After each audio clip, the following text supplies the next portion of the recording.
Hi, welcome to Feral Creatures Homestead. I'm Cassie Viella, and it's time to do another garden or homestead tour. So Miriam and I did one of these when we moved into the place, and we moved in just about a year ago. We did one a few months after we moved in, so sometime last winter. And it was my intention to do one every 6 months, just kind of really selfishly for myself, so I can kind of see the progress along the way and kind of look back. And of course, because of who I am as a person, it has been much more than 6 months. It's been about 9 months, but we're gonna do another homestead tour. You know, things are not in the best shape. It's late August, so everything's been cooked here in South Texas. And you know, I'm just gonna be honest to show the homestead how it is, and we're just at the end of the summer season, so it is what it is. I am really excited because right now I'm starting seeds for fall planting, and so we're about to get into that. And me and my kids absolutely love brassicas, kale, broccoli, cabbage, all of that, and so I'm really excited to start growing those. And so let's go take a look at the homestead. So we're going to start out, interrupts me every time. We're going to start out with the chicken run. So we got some new things. At first we had, you are so noisy. Yes, I know you're upset. You is okay. So at first we started out with the 6 chickens that are black and white. We had those at our last house and we brought them over.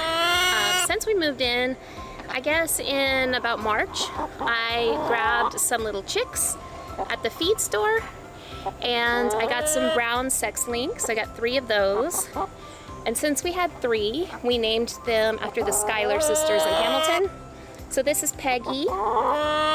She's not very happy about being held.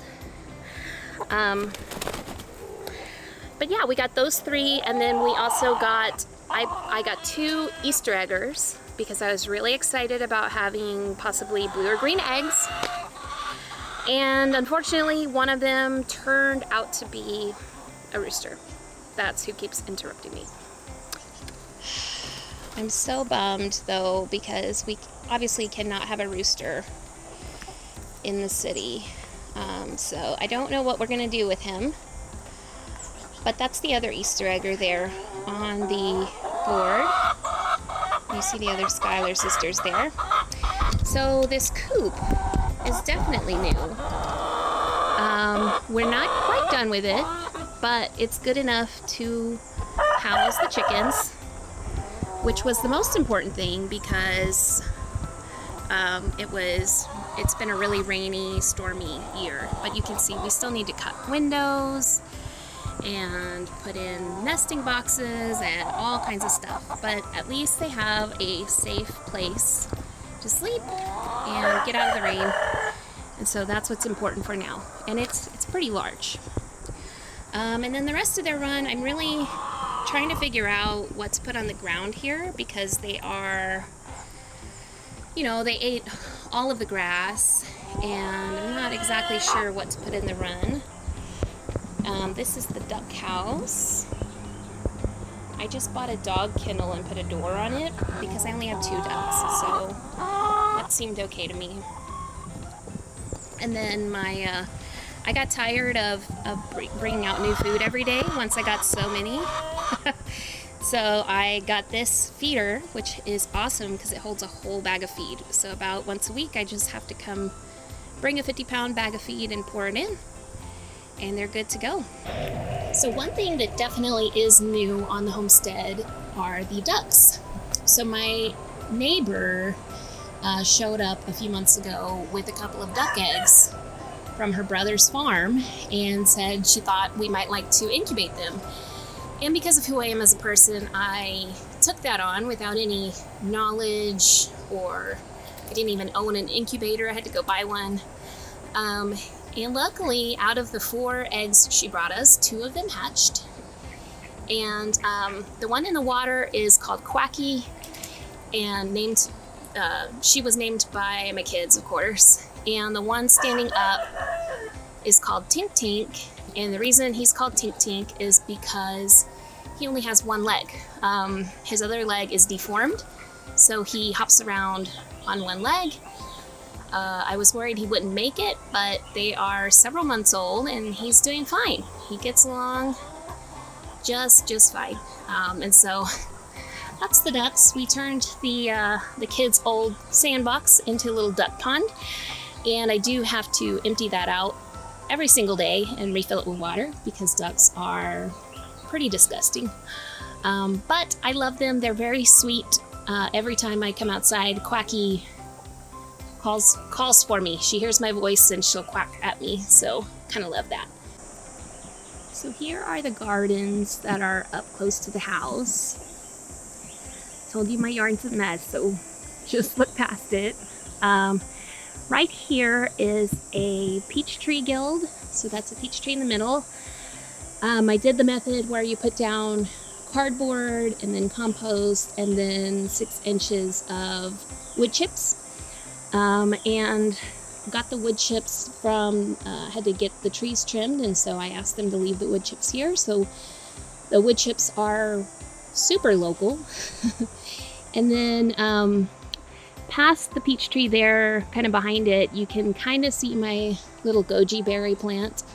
The 2 black grow bags are full of sweet potatoes. I've got some parsley and some borage, and I have a lot of green beans that I let go to seed, and I'm about to harvest them and plant them for a fall crop.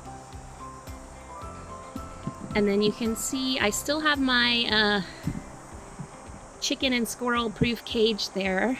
I think I had that last tour also. Maybe not, but I still am growing in grow bags there. Let's go look closer. This is definitely kind of a mess, but I've got some tomatoes, some peppers. I think that's pretty much all that's in there at this point is tomato and peppers. I did grow, attempt to grow some melons, but they did not really ripen well. So mostly tomatoes and peppers there. And same thing with this garden. So all of those are tomato plants. This huge tomato plant here that I actually grew in this really tall pot is a yellow pear tomato. So you can kind of see the fruits there. Delicious, absolutely delicious tomato. I can't wait to grow some more. But you can kind of see I didn't really build sufficient trellises. And so they are all kind of a forest of tomatoes, but I've gotten a lot of tomatoes out of them. So I don't know, I need to get on the ball and do some trellises for sure. In this grow bag right here is our papaya tree that we are growing. Just a store-bought papaya. We threw the seeds in there and this one sprouted. And then here is my herb spiral that's got some of the herbs that made it through the summer: sage, curry plant, oregano, chives, lemon balm. The basil's done, the cilantro was done a long time ago, and the parsley's done, but still have some things there. And then you can see behind this garden, well, to the side of this garden is the fig tree.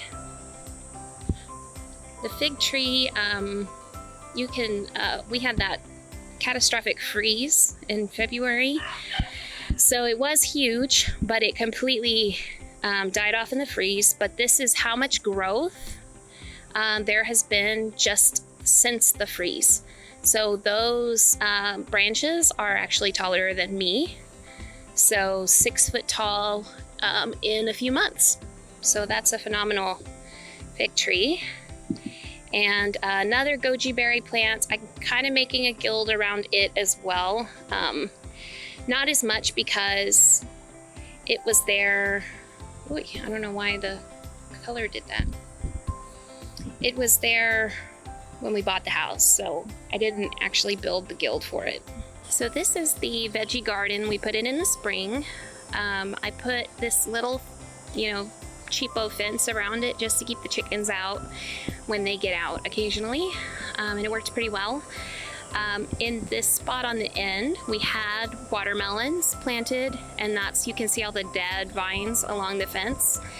Those are like the dried up watermelon vines. We planted 3 watermelon plants that I planted from seed, and we got 1 watermelon. So I don't think I'm gonna plant watermelons again. A lot of space for not that much payoff, in my opinion.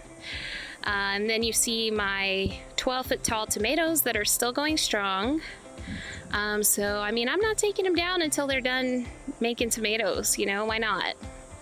But you can see there's quite a bit of tomatoes. I am cloning some of these, like in a previous video I mentioned. There in the back were the trellises that had cucumbers, and those are long, long, long gone. And so the plan is to extend this garden down a little bit. We'll see. I'm gonna head down there next. So this is the back corner of the lot. This is one of the big failures so far.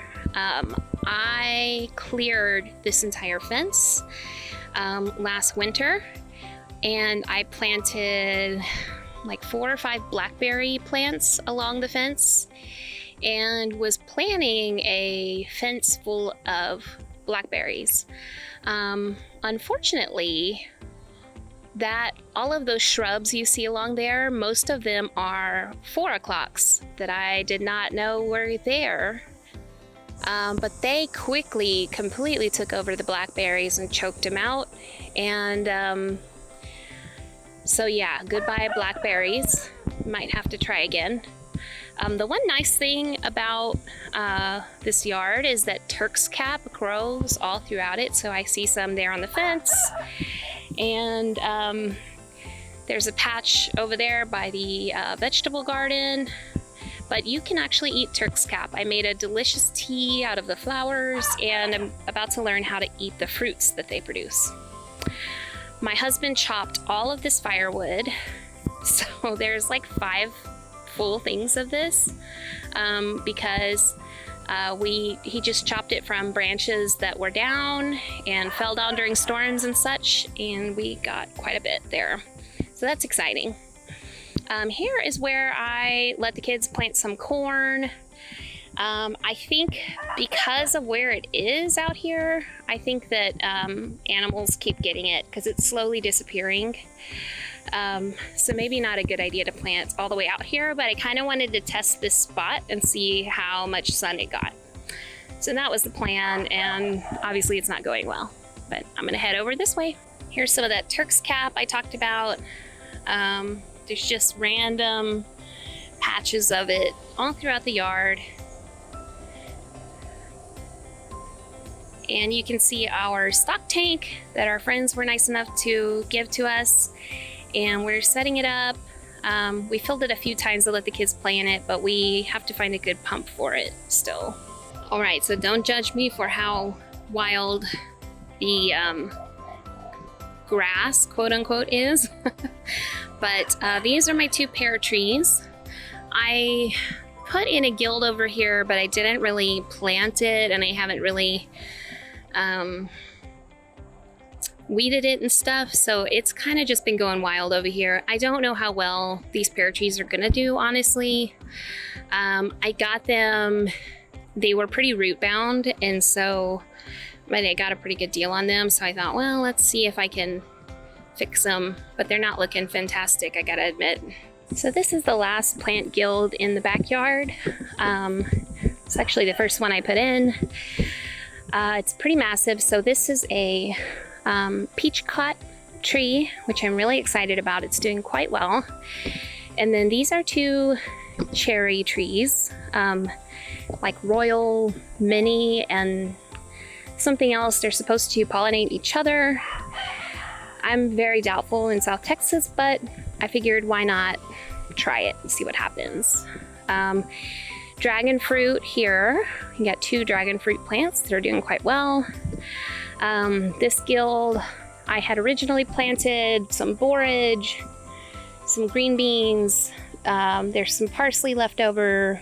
The calendula is pretty much gone.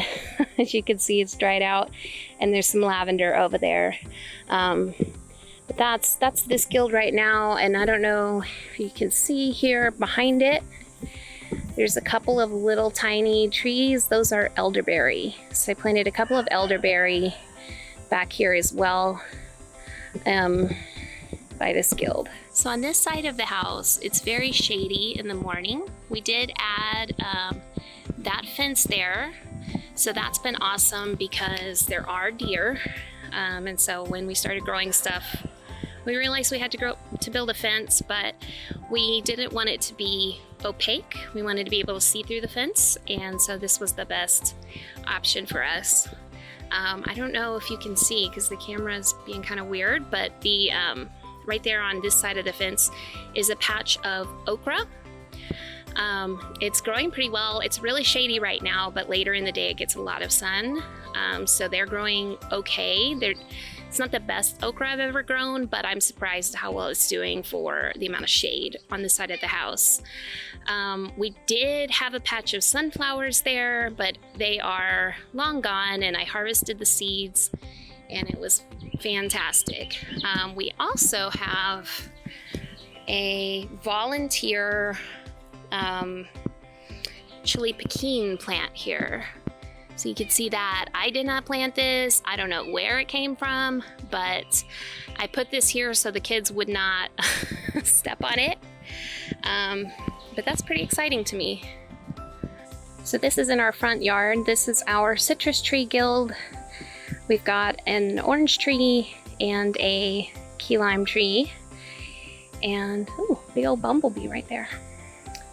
But this guild is, because it's in the front yard, I did plant more flowers in it to try to make it pretty. It is late August though, so a lot of them are dead. There's some cosmos over there, some vincas, dahlias, zinnias, and but the lemon balm's still doing okay. Sage, the green basil is still doing okay. So that's this guild. This one gets the most sun, so I plant the sunny loving crops here. And then this over here, I'm quite proud of.